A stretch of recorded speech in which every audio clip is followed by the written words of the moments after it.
G'day Internet, welcome back to another video. As you can see here, scattered in front of me, are bits of IBM. I've been collecting various components to finally put together a IBM XT, also known as the 5160. I think I have everything I need. I've tested most of it over the course of collecting all the bits and pieces. So let's see if we can put together an old IBM beast. So let's start here. If we pull the front off and give it its little tip up to get rid of the top cover. Here we go.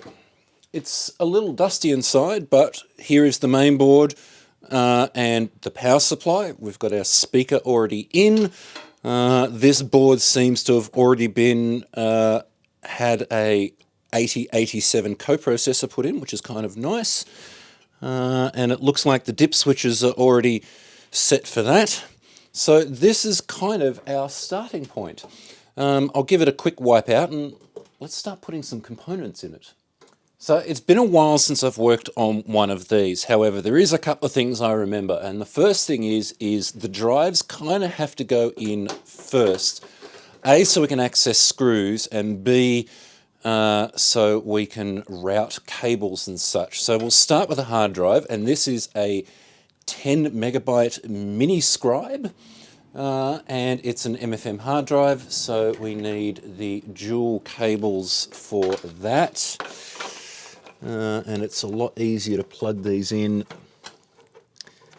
with the drive still loose.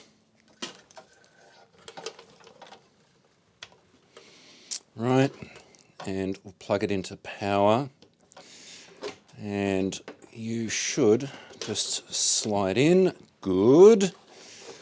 And let's get the power for the floppy just out of the way for a sec. One 360K full height drive with a loose chip. That's weird. That can't be good. Ooh, the legs are a bit nasty too. Give me a minute. Straighten out these legs with some massively oversized pliers, because they're the ones I had at hand. It's quite odd, actually. Right, let's make sure we get this the right way around. Get it back into its little socket. Okay, hopefully no significant damage done. We can give it some, no, I want to put the floppy drive cable in first, which is still connected to the controller. Twisted end. Right, kind of get that folded in there, and then the power cable.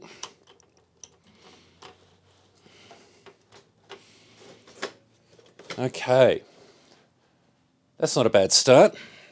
All right, start actually putting some screws in, and this is probably the one thing that really irritates me about working on these, is IBM in their genius decided to use flathead screws.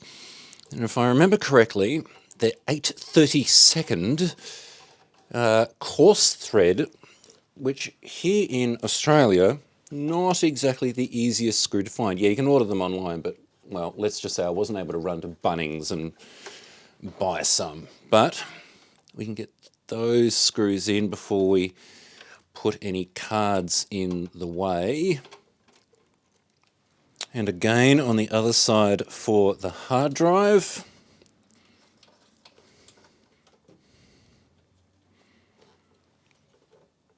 So you can see underneath there is actually two more screw holes.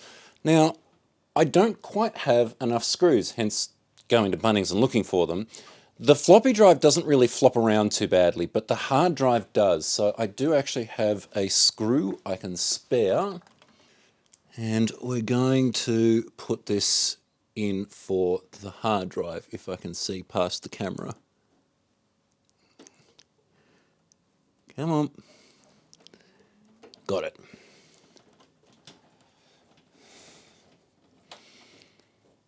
Once I've sourced some more screws, I will put another one in there. But for now, the floppy drive is fine. All right, we can now start putting some cards in, but with all these cables, there's kind of a trick to getting them in the right way.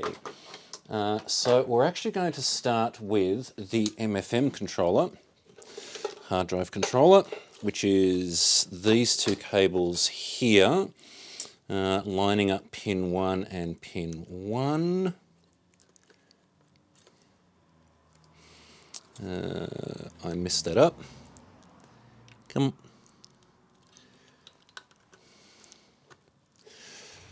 Okay, and same here.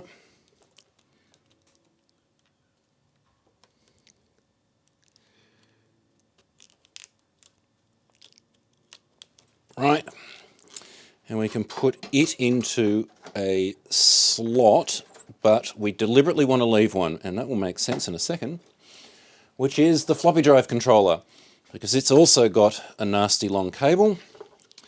And if we line up pin 1 with pin 1, and we should be able to kind of sneak it in between the hard drive cables and everything else. Now, you do end up with a bit of a jumbled mess, but it could be worse. The next card that's going in is this one, and it is a Techmark generic kind of expansion card. We've got the rest of our RAM to bring up the machine up to 640K. Gives a serial and parallel. That might even be a real-time clock, but I'm guaranteeing that battery's probably dead. So this can go in. And again, we're going to skip a slot because this should... Yep, that'll drop in nicely there. Now, the next thing to go in would normally be the video card, and this is where I kind of ran into a bit of trouble preparing for this video. Here is a stash of video cards. We have a MGA Mark III/P, dead. We have something Yamaha based. I think this might be a CGA card. Dead. We have a Persist Mono 2, which I'm guessing is an MGA card of some description. You guessed it, dead. And this here, which I haven't really been able to identify if it's MGA or CGA card, but irrelevant to that, it's also dead. So I was not able to find in my stash of parts either a CGA or a MDA card. But locally, I was able to pick up this. This is a Everex Systems EV659A, which is actually an EGA card. And you can set a whole bunch of options here, like Hercules, emulation, and a few other bits and pieces. If I remember correctly, this is currently set to EGA mode. So unfortunately, I'm not actually going to be able to put a CGA card into this machine. It's going to have to be EGA, which isn't actually as good as it sounds. We'll get to that a bit later on.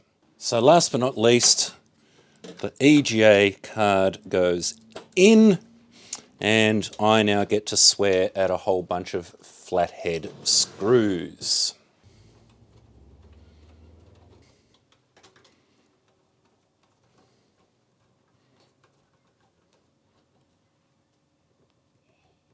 So everything is now screwed together. I have now teamed it with a very nice original Model F keyboard. Never actually owned a Model F before until recently. Beautiful to use, weighs a ton. Also completing the setup is a kind of a 51, 53 or 54 lookalike by QB. It is a HR31350. I do actually own a 5153 genuine IBM monitor. Unfortunately, it's dead as a doornail, and last time I tried to repair it, the case of it literally crumbled in my hands. So I think that one's a goner.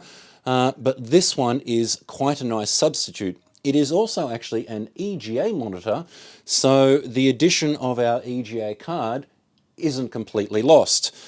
All right, I'm going to go for gold. There's a copy of MS-DOS 3.3, and let's turn on the monitor and power on the computer.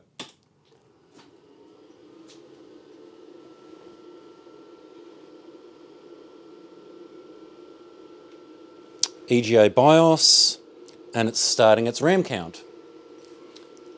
This is going to take a while, assuming it counts the whole 640. 608, 624, 640. Beep. Disk boot failure. Well, it found the disk drive, hopefully. Righto, let's see what's wrong with this disk drive, or the disk, or the controller, or the cable, or whatever it happens to be. Aha! Current date and time. Right. It was just a bad disk. So, that disk there is garbage. So I don't trip over it again and start arguing. Right. So, we've booted 3.3. Does it see the hard drive? F-disk.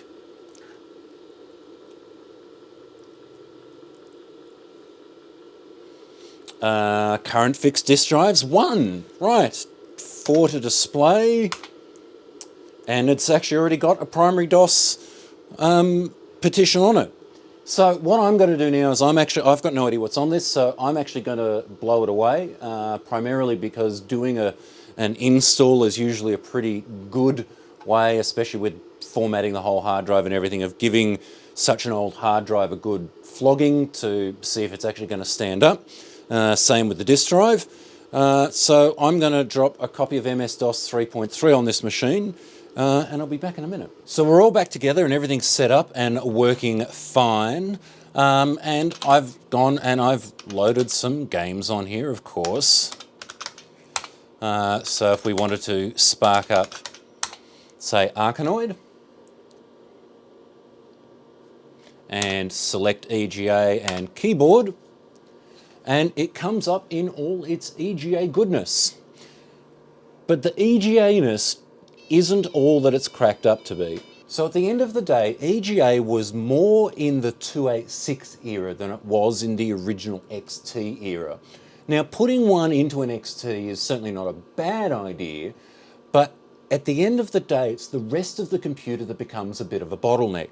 So we're going to take Prince of Persia, for instance. Now, Prince of Persia doesn't run particularly well on an original XT anyway, but it is certainly playable. But if I spark up Prince of Persia in EGA mode,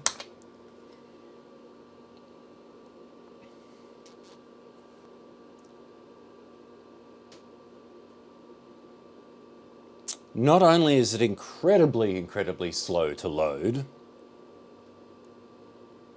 but the game is essentially a slideshow. It does look good, but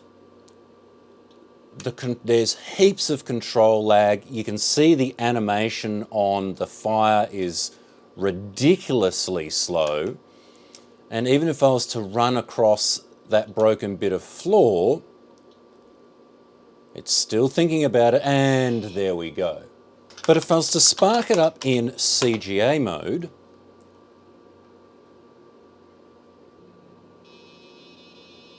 it's obviously not as pretty,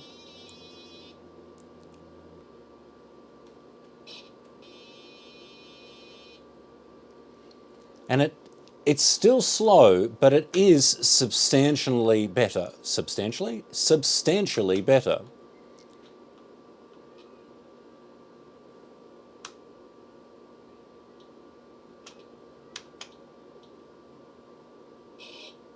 So there you go, a complete 5160 with a bit of an EGA upgrade, I guess.